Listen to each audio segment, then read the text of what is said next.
Hey there, welcome back. I'm so glad you're here today. You know, I want to ask you something.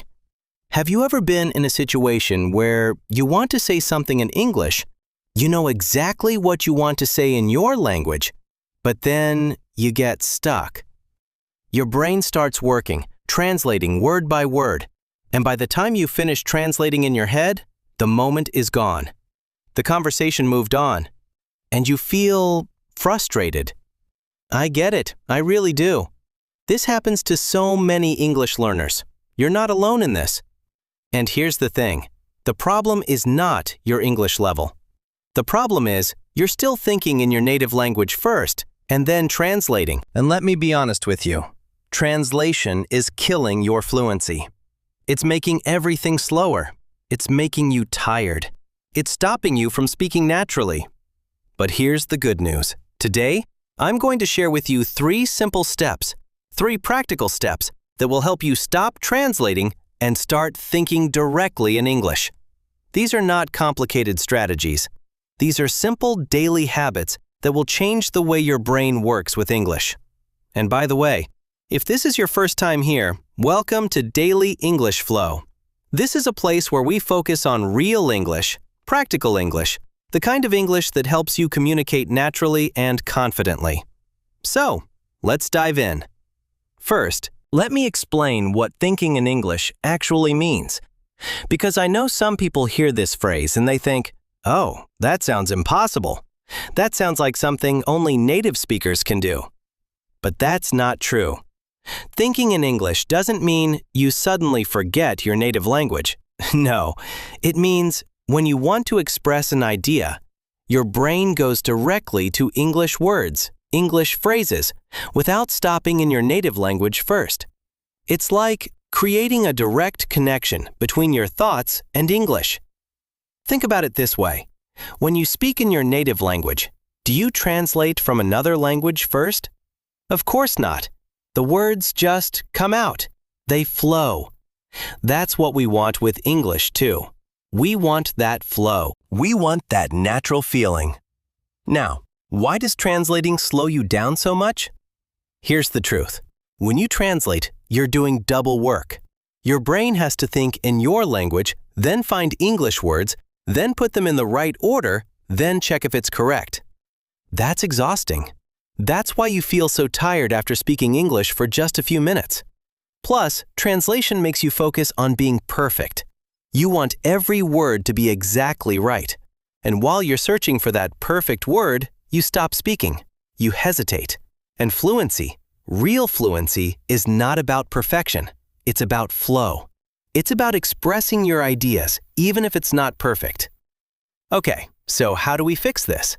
How do we train our brain to think in English? Let me give you 3 steps. 3 simple steps. And I promise, these are practical. These are things you can start doing today. The first step is this. Build small thinking habits in English. And when I say small, I really mean small. We're not talking about thinking complex philosophical ideas in English. No, we're talking about describing simple things around you in English in your mind. Let me give you an example. Right now, look around you. What do you see? Maybe you see a cup, a phone, a window. In your mind, describe these things in English, simple words. You can say, I see a white cup. I see my black phone. I see a big window. That's it. That's the habit. You're not writing it down. You're not speaking out loud. You're just thinking it in English. And you do this throughout your day. When you wake up in the morning, think, I feel tired. I need coffee. When you're making breakfast, think, I'm making eggs. The eggs are cooking. Do you see how simple this is? You're not trying to build complex sentences. You're just describing your life in simple English. And the more you do this, the more natural it becomes. Your brain starts to build that English thinking muscle. Here's another example. When you're walking outside, describe what you see. The sky is blue. The weather is nice. That dog is running. That car is fast. These are super simple sentences, but they're powerful. Because you're training your brain to think English first, not your language first. The key here is consistency. Don't try to do this for 5 hours one day and then forget about it for a week. That doesn't work. Instead, do it for 5 minutes every day. Every single day. Build the habit. Make it part of your routine. Okay, that's step 1. Build small thinking habits. Describe your world in simple English in your mind every day. Now, step 2. And this is so important. Are you ready? Here it is. Use simple English, not perfect English. Listen, I know you want to speak perfect English. I know you want to sound like a native speaker. And that's a beautiful goal. But here's the problem. When you focus too much on perfection, you stop speaking. You freeze. You spend so much time looking for the perfect word that you say nothing. And let me tell you something. Native speakers, they don't speak perfect English either. They make mistakes. They use simple words. They repeat themselves.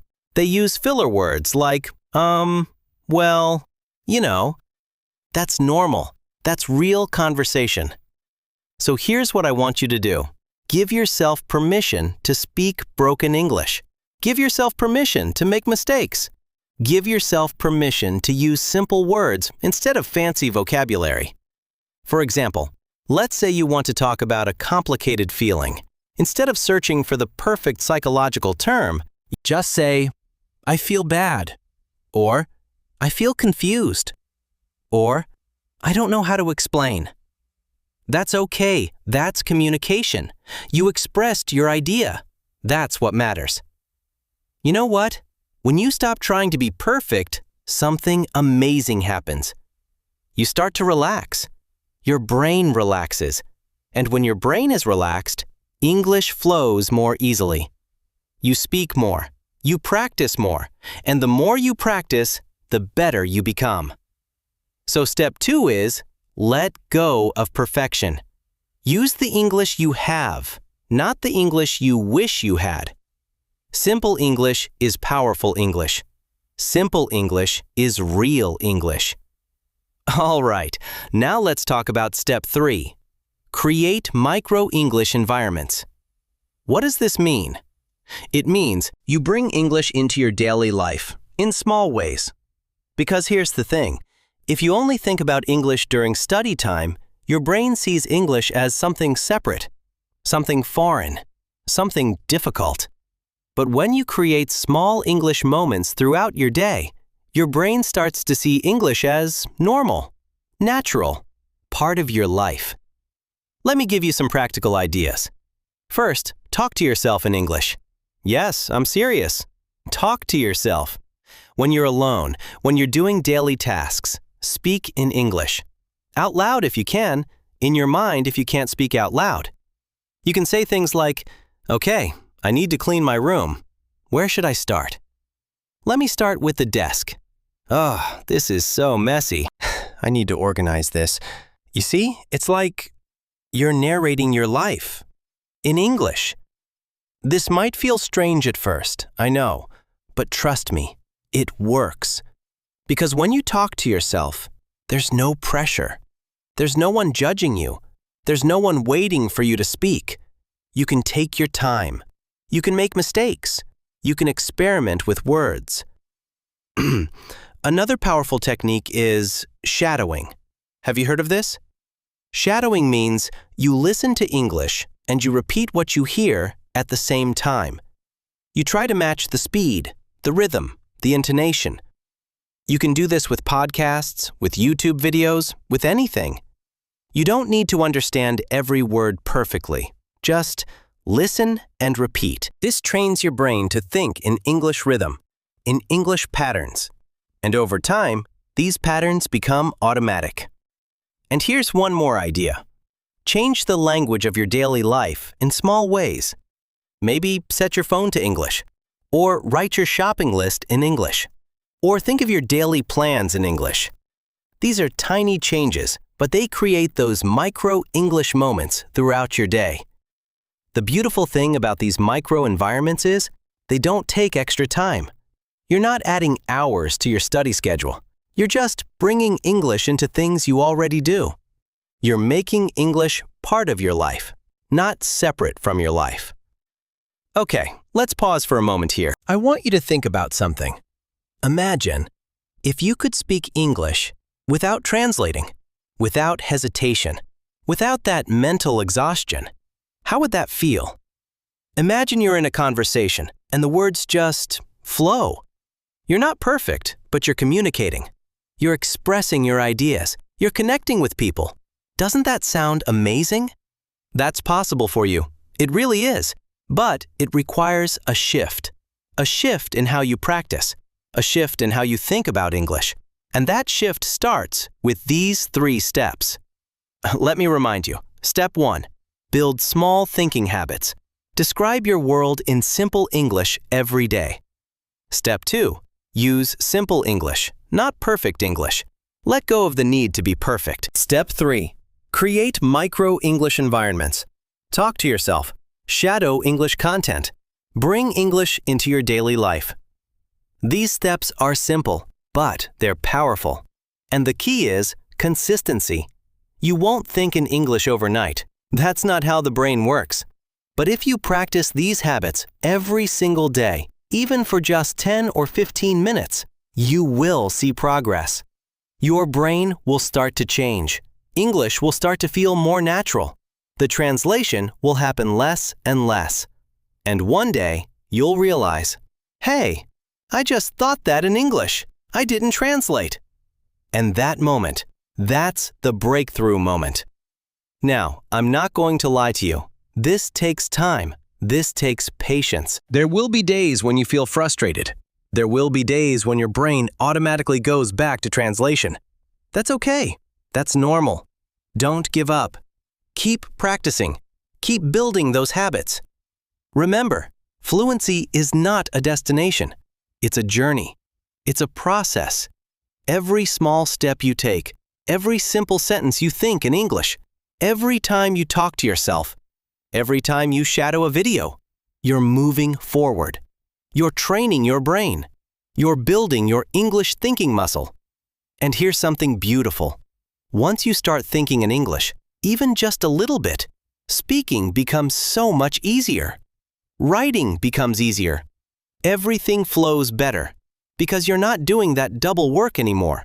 You're not translating. You're just expressing. So, I want to encourage you today. Start small. Don't try to change everything at once. Pick one step. Maybe step 1. Maybe you start by describing things around you in English for 5 minutes a day. Do that for a week. Build that habit. Then add step 2. Then add step 3. Little by little, day by day, you will transform the way you use English. And that transformation, it's not just about language. It's about confidence. It's about freedom. It's about being able to express who you really are in English. Before we finish today, I want to ask you something. What is your biggest difficulty with thinking in English? Is it finding the words? Is it worrying about mistakes? Is it finding time to practice? I would love to hear from you. So, leave a comment below and tell me, what's your biggest challenge? Let's talk about it. And if you found this helpful today, if these 3 steps make sense to you, please hit that like button. It really helps other English learners find this content too. And if you want more practical English tips like this, simple strategies that actually work, subscribe to Daily English Flow. We're here to help you speak English naturally, confidently, and fluently. Thank you so much for being here today. Thank you for investing in your English journey. Remember, you can do this. Thinking in English is not impossible. It's just a habit. And you're building that habit right now. I'll see you in the next episode. Until then, keep practicing, keep believing in yourself, and keep that English flowing.